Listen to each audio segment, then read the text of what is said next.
Avant d'ouvrir le livre, réveillons les noms.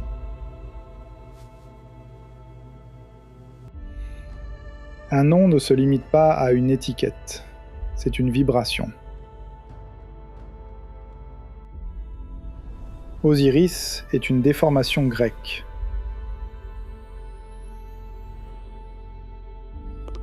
Le nom égyptien authentique, résonance de l'âme, est Oussir, signifiant la force de l'œil ou le trône.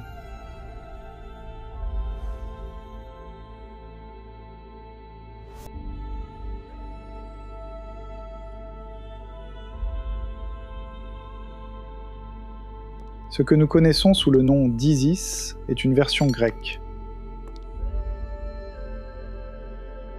Son nom sacré est Aset, ce qui signifie le trône.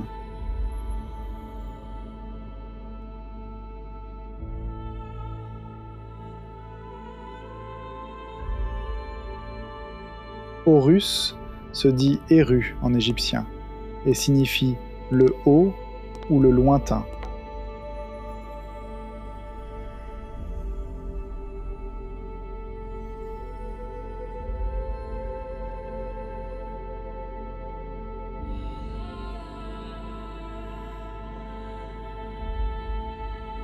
Par souci de clarté, nous nous limitons aux appellations les plus communes. Néanmoins, une méprise d'ampleur considérable a injustement affecté l'ensemble d'une civilisation. Réduire un grand peuple au simple terme de pharaon est une erreur. Ce mot ne désignait ni le peuple, ni sa culture. Il s'agissait peut-être d'un titre, ou de la grande maison, père Aa, mais jamais de l'identité de ses ancêtres. Ils sont les anciens Égyptiens, porteurs de conscience, de science et d'unité. Même la terre, nous l'avons appauvrie en la réduisant à un seul nom. Nos ancêtres la désignaient par ses multiples attributs, car chaque nom était pour eux un portail énergétique. Ils l'appelèrent Kemet, la terre noire. Non seulement en référence au limon du Nil, mais surtout comme symbole de l'alchimie de la transformation.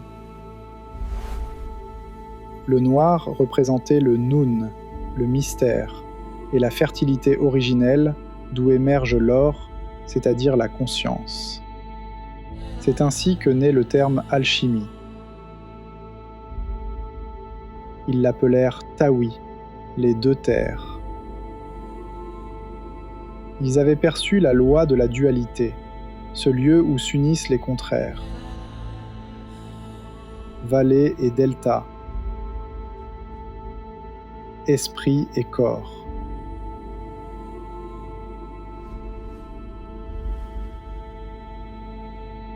Ainsi, le souverain devint le maître des deux terres, Neb-Tawi. Ils l'appelèrent Tameri, la terre bien-aimée, ou encore la terre de l'œil. Pour eux, la terre était le centre du cosmos, l'œil par lequel le divin contemplait la création.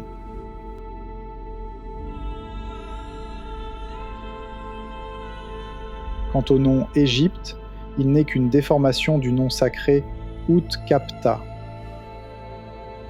signifiant temple de l'âme de Ptah.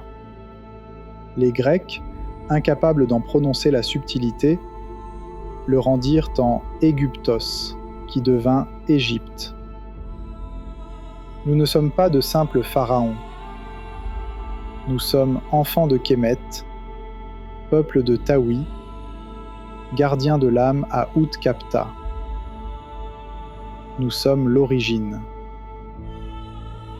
Ainsi, dans ce voyage, nous ne parlerons pas de pharaons. Nous parlerons de nos ancêtres et du code qu'ils nous ont légué.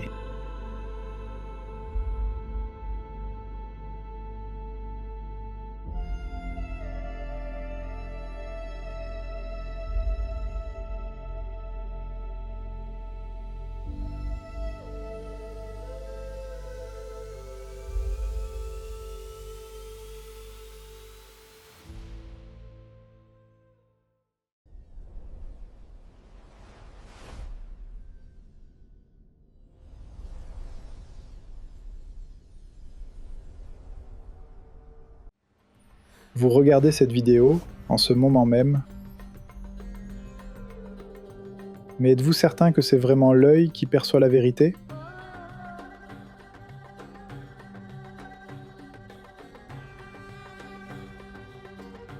Vous êtes-vous déjà demandé pourquoi ce symbole est-il célèbre dans l'histoire ?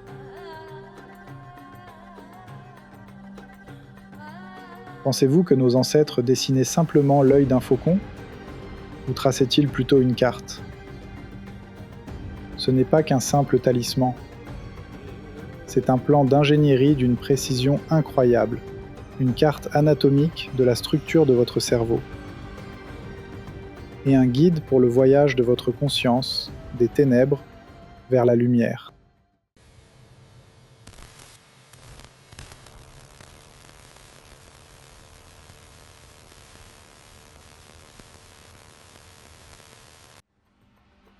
Cela signifie que vos ancêtres ont gravé la carte mère du cerveau sur les murs des temples, il y a plus de 7000 ans. Et nous continuons à croire qu'il ne s'agit que d'une simple amulette à accrocher dans une voiture pour conjurer le mauvais œil.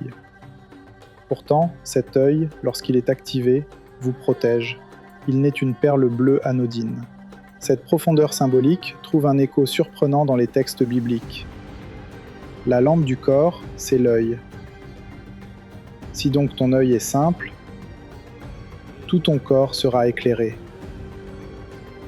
L'œil mentionné ici, c'est l'œil d'Horus.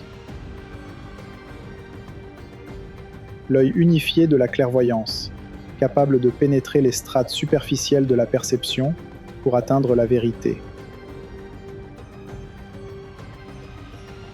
Contrairement à l'œil distrait qui se limite à la surface.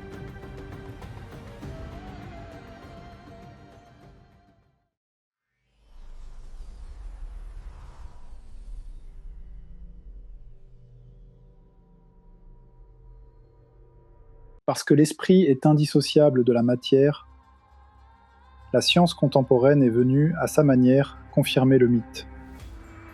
D'un point de vue anatomique, cet œil correspond avec une précision remarquable à l'emplacement de la glande pinéale, située au centre exact du cerveau. Il ne s'agit pas d'une simple analogie formelle ou d'une coïncidence iconographique. En 2002, des travaux menés par le docteur S. Baconnier ont mis en évidence une structure inattendue au cœur de cette glande, la présence de microcristaux de calcite, analogues à ceux observés dans l'oreille interne, organe fondamental de l'équilibre et de l'orientation. Or, ces cristaux possèdent une propriété physique bien connue, la piézoélectricité, c'est-à-dire la capacité de générer une charge électrique lorsqu'ils sont soumis à une contrainte mécanique. Cette propriété est précisément celle qui permet aux radios à cristal de capter des ondes sans alimentation externe. Sur le plan scientifique, cela conduit à une relecture profonde de notre compréhension du cerveau. Celui-ci n'est pas uniquement un organe de traitement cognitif. Il peut être envisagé comme une antenne biologique hautement sophistiquée, un dispositif de réception subtil, sensible aux champs électromagnétiques et aux fréquences de la conscience que les 5 sens ordinaires ne peuvent appréhender. Ce n'est pas l'œil d'un oiseau. Il a tracé le symbole d'une interface intérieure, le schéma d'un point de connexion entre l'humain et l'architecture invisible de l'univers.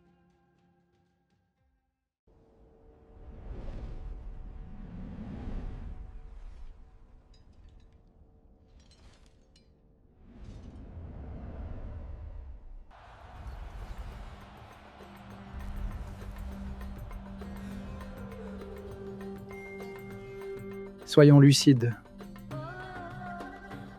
Nous sommes perdus. Notre trajectoire reflète la tragédie d'Osiris. Ce roi qui s'éveille pour se retrouver jeté dans un marécage, l'âme fragmentée, le trône usurpé, l'identité effacée.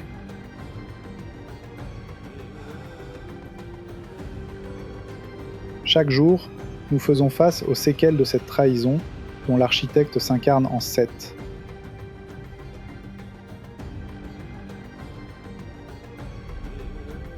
Il dépasse le simple mythe. Il incarne cette voix intérieure, l'ego qui a orchestré un coup d'État insidieux, dérobant à notre conscience sa souveraineté par un mensonge fondamental. Nous sommes un corps mortel, plutôt qu'une âme immortelle.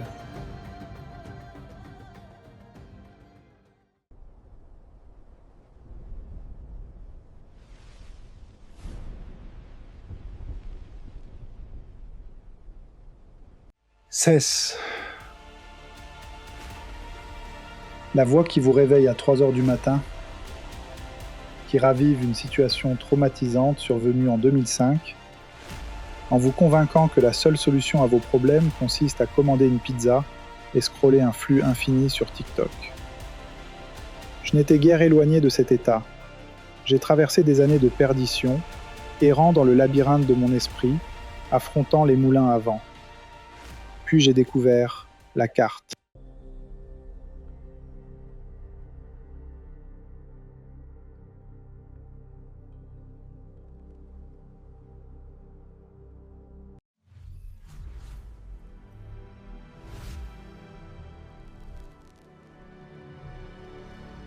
Ton rassurant et solidaire. Ce voyage est singulier.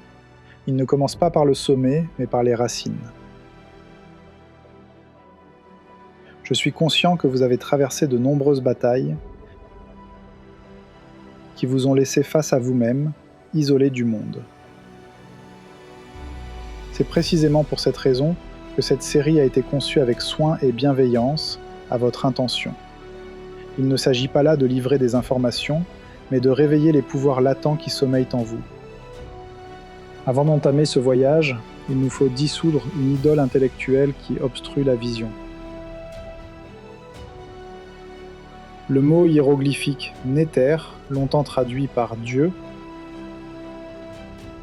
ne renvoie pas au concept religieux traditionnel d'adoration. La linguistique moderne révèle un secret étonnant. Néter partage sa racine avec le mot « nature ».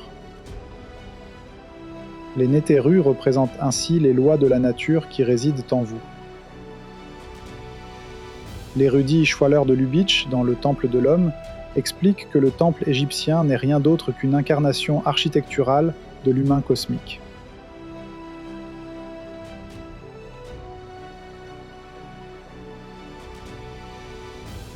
Néter, linguistiquement, ne signifie pas Dieu au sens religieux moderne, mais plutôt principe ou fonction. Ainsi, la sagesse antique nous enseigne que les Néterus ne sont jamais des entités séparées. Ce sont des équations alchimiques vivantes, des lois naturelles décrivant la physique de la conscience qui habitent nos profondeurs. Lorsque nous invoquons Horus,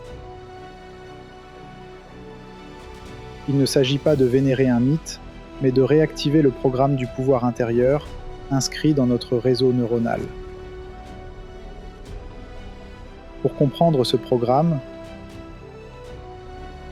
il faut observer le cadre directeur qui les régit. Mat ne se réduit pas à la déesse tenant une plume. Elle incarne la loi suprême, la vérité absolue. Le tissu moral et l'harmonie cosmique qui régissent la cadence de l'univers.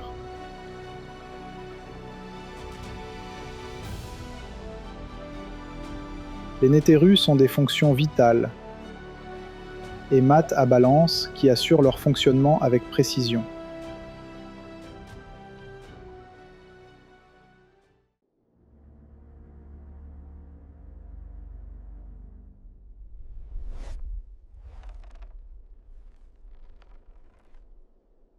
Mais le mythe ne s'arrête pas là. Du cœur de cette fracture émerge Horus. Et Horus n'est pas un dieu séparé. C'est vous au moment où vous choisissez de vous éveiller. Dans cette série, nous allons déchiffrer le code. Nous déploierons la psychologie et la physique quantique pour réactiver l'œil d'Horus en vous. Le trône est vacant et n'attend que vous. Oserez-vous